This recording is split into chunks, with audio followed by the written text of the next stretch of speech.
এখানে তোর কাবিনের 5 লক্ষ টাকা আছে, আর তোর স্ত্রীর খোঁজ বাবদ 3 মাস 10 দিনের আরো 3 লক্ষ টাকা আছে, মোট 8 লক্ষ টাকা।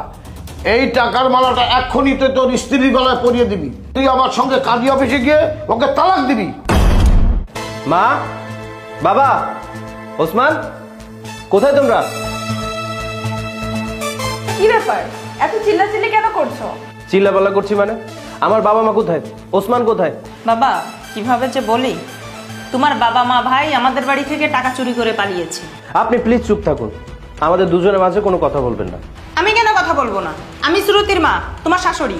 আপনি আমার শাশুড়ি বিদায় এতক্ষণ চুপ করেছিলাম, সম্মান দিয়েছি। চুপ করে থাকুন, কোনো কথা বলবেন না, না হলে কিন্তু আপনাকেও ছেড়ে কথা বলবো না। কি করবে তুমি? মারবে?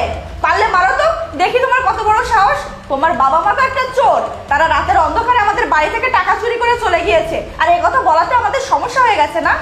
শ্রুতি, আমার বাবা মাকে নিয়ে একটাও বাজে কথা বলবে না। দীপ্ত, তুমি আমার মেয়ের গায়ে একবারও হাত তুলবে না। এই চুপ করুন, আমার বাবা মাকে নিয়ে যদি আপনিও কোনো কথা বলেন, আপনাকেও ছেড়ে কথা বলবো না। তোমার বাবা মা চুরি করতে পারবে আর আমরা বলতে পারবো না, এটা কেমন বিচার দীপ্ত? তোমার এই বাড়িতে আমরা থাকবো না। মা চলো। দাঁড়াও, কোথায় যাচ্ছ?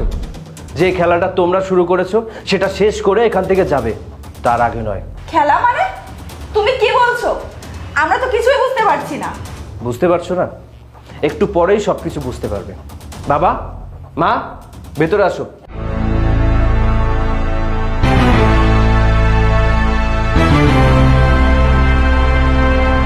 আরে এই তো সেই চোরগুলো, তুমি এদেরকে কোথায় পেলে?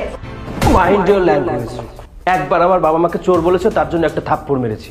আবার কোন সাহসে খারাপ কথা বলছো? তুমি চেনো উনিকে? উনি আলী মোল্লা, আমাদের গ্রামের রানিং চেয়ারম্যান। তাকে গ্রামের সবাই এক নামে চেনে। তুমি তাকে এই সামান্য 30,000 টাকার চুরির মিথ্যা অপবাদ দিয়ে বাড়ি থেকে বের করে দিলে। তুমি জানো যে 30,000 টাকার মিথ্যা চুরির অপবাদ দিয়ে তাকে বাড়ি থেকে বের করে দিয়েছো? এরকম হাজারো 30,000 টাকা সে প্রতিদিন গ্রামের গরিব দুঃখীদের মাঝে বিলিয়ে দেয়। তার কত সম্পত্তি আছে সে নিজেই জানে না, আর তুমি তাকে অপবাদ দিচ্ছ। কি বলছো বাবা তুমি এসব? তোমার বাবা মা যদি এতই ধনী হবে, এতই টাকা পয়সার মালিক হবে, তাহলে এসব পোশাকে কেন আসছে আমাদের বাড়িতে? আমি বলছি কেন আমরা এখানে এভাবে এসেছি। এখন সে আমাদেরকে সাথে না নিয়ে বিয়ে করেছে। কাকে বিয়ে করেছে, কোন পরিবারে বিয়ে করেছে, বাবা হিসেবে এটা দেখার দায়িত্ব অবশ্যই আমাদের আছে। তাই তো আমরা এই নাটকটা সাজাতে বাধ্য হয়েছি। আজকে এই নাটকটা আমরা না সাজালে কখনোই বুঝতে পারতাম না যে আপনাদের মূল মানসিকতা এত নিচু। কি মানে বিয়াই?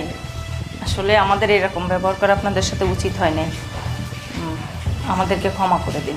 বাহ, কি দারুণ নিখুঁত অভিনয় আপনার। যখন জানতেন আমার বাবা মা গ্রামের গায়া খ্যাত, তাদের সাথে যা না